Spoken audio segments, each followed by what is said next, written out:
natural to play the move rook takes bishop, like rook takes, check, here, check, but the king runs away. King goes here. It looks like you have checkmate. The king goes here. It looks like you have checkmate, but the king actually just runs away. And even though you can win the queen, at the end of this really long sequence, you have no pieces left. You are still down 6 points of material, which is why in the very beginning, the first move is rook to e7 and only rook to e7. Only rook to e7. Black has to take this with the queen. That is the only way not to get mated immediately. The threat is now queen h8. So if you take with the bishop, you lose. Why do you lose? Because the bishop walls out the king's escape. The idea is to make the opponent choke on the rook. So they cannot, you can't run away. Now you have check here, the knight comes back here, and you have forced mate, but the cleanest is not to even give a check at all. It's to play this, and the threat is queen f7, and the threat is queen g6, and you cannot stop both. There is no way to prevent both moves. Okay, that was pretty simple. So, okay, I mean, don't take with the bishop, right? You take with the rook. Yes, now it gets even more amazing. Queen h8 here. If the king runs there, queen h5. If the king runs here, queen h5. The rook makes way. And now check out this nasty combination that the computer saw in advance. Check here, only move. Double check and mate. Knight and bishop both hit the king in the center of the board, and the king is mated. Which brings me to the final thing. What happens if the only move f3? F3!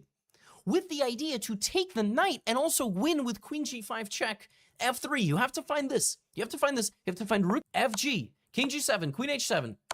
All this beautiful stuff. You don't have anything. You don't have a move here. The difference in this position versus the other one when the knight is on g4 and the queen is on d7 is that here you have knight e3. And with the queen on the other square, you don't have this. All right? You might be wondering, Levy, it looks the exact same. What's so special about this? No, there is no queen h4. You need queen h4 and queen g4 mate. In the other sequence, the queen is here and queen h4 is possible. How did it come up with that? Keep in mind, it invented this from nothing. From nothing. This is only the second position of the video. How did it come up with these tiny details? Terrifying. Next one. This one is actually quite viral because chess.com recorded something with a bunch of content creators to solve this. This one is not solvable. I mean, like, really, I stared at this. This is the first one. This gave me the inspiration to make the video because I looked at this position for like 5 minutes and I was like, I don't know. Just straight up was like, I have no idea. White is winning, but white is only winning with one sequence of moves. And it looks like you are, you gotta sacrifice something. My first thought here with white was to play the move queen a2. I thought this move just wins immediately because I'm setting up a discovered attack, and if the king goes to h8, I just sack my rook, and then I get my queen in. I was like, maybe it's a quiet move like queen a2. No, queen a2 is idiotic. It's just the point that black starts checking you. And once black starts checking you, you're never going to escape the checks. So keeping that in mind, you cannot go queen a2. This is one of the only checks that black has. So I was looking at like different ideas. So here's the move, okay? You can pause, try to solve it. The answer is rook to g6. So you sacrifice the rook, okay? Obviously, if king h8, there's mate all over the place. Black can either take this rook or take this rook. Regardless of what is the next move, the move that you play is queen a1. Threatening mate on g7. There is no check.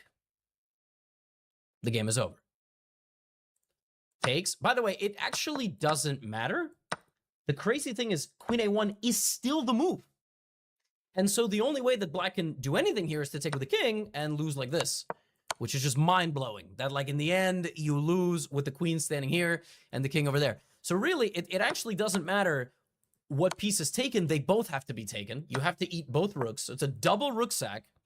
And the game ends with queen f6, king g8, bishop h6, and the queen cannot check the king.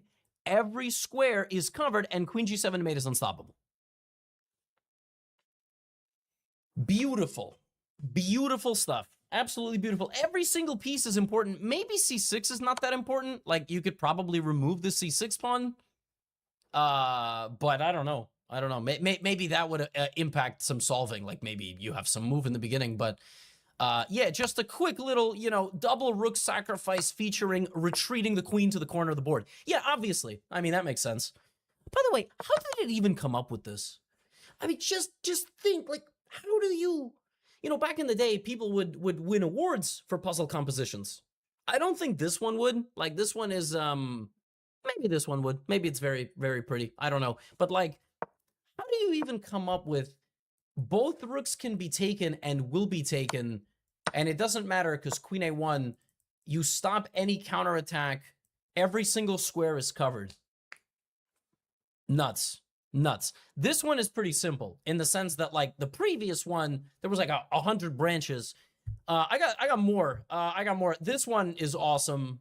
This one's really cool. Black is up 7 points of material, which means that with white, you know, we need to deliver something very powerful. You look at this position, you go, okay, I mean, I can make a queen. That looks pretty good. If I do make a queen, which looks like it should win the game, it doesn't, because black takes the queen, takes, and then just takes the knight. And now you have 3 pieces for a rook and a bunch of pawns. And this is just, you're not going to win this.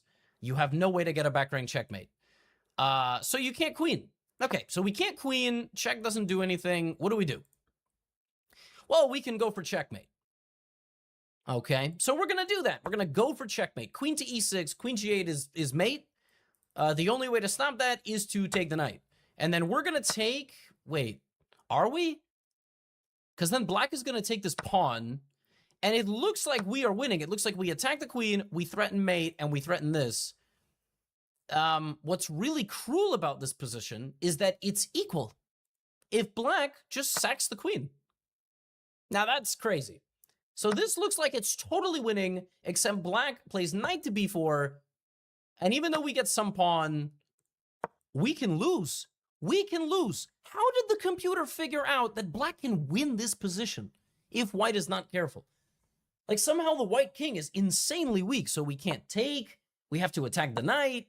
The knight goes here. We go here. I mean, it's chaos. This position is... And you can still lose. You can still lose because the rook goes to d2 on the next move. Okay, so queen e6, they take. Queen e6, they take. What do? Oh, I got it. I got it. Easy. Easy. We queen, so that when we get taken, it's mate. And if they take us like this, we take, and it's mate. No. No. If queen e6 and they take and we make a queen, black goes here.